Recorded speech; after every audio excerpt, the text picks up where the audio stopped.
Hello guys, welcome to National Income Question and Answer Mains Writing Session. So previous session లో మనము ఈ యొక్క output product method అనేది ఏదైతే ఉత్పత్తి మదింపు పద్ధతి వాటిలో వచ్చిన మార్పులు చేర్పుల గురించి మనం కొంచెం డీటెయిల్గా డిస్కస్ చేసుకోవడం జరిగింది. సో ఈ రోజు వచ్చేసి మనం డిస్కస్ చేసుకోబోయే క్వశ్చన్ మీరు రాయాల్సిన ఆ యొక్క question. Please right it down this question. Explain how national income is assessed through the income method and the significance of estimating national income by the income method. ఆదాయ మదింపు పద్ధతి ద్వారా జాతీయ ఆదాయాన్ని ఎలా అంచనా వేస్తారు మరియు ఆదాయ పద్ధతి ద్వారా జాతీయ ఆదాయాన్ని అంచనా వేయడం యొక్క ప్రాముఖ్యతను ఆర్ విశిష్టతను వివరించండి అని చెప్పేసి అన్నాడు. ఏమన్నాడమ్మా?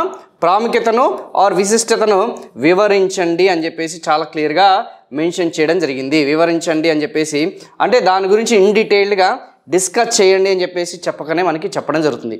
సో ప్లీజ్ ఎవరైతే ఈ యొక్క ఆన్లైన్లో వింటున్నారో those are listening to this session, ఈ క్వశ్చన్ ఎవరైతే వింటున్నారో మీరు దీన్ని ఈ యొక్క ఎగ్జామ్లో introduction, main body part, conclusion రాసి మీరు దానికి సంబంధించిన ఫొటోస్ అనేది ఆ యొక్క వాట్సాప్, మీరు ఆల్రెడీ జాయిన్ అయ్యారు కదా, ఆ గ్రూప్లో ఉన్న వాట్సాప్లో మీరు ఇవ్వడానికి ప్రయత్నించండి. వాట్సాప్ ఛానల్ ద్వారా కానీ టెలిగ్రామ్ ఛానల్ ద్వారా కానీ.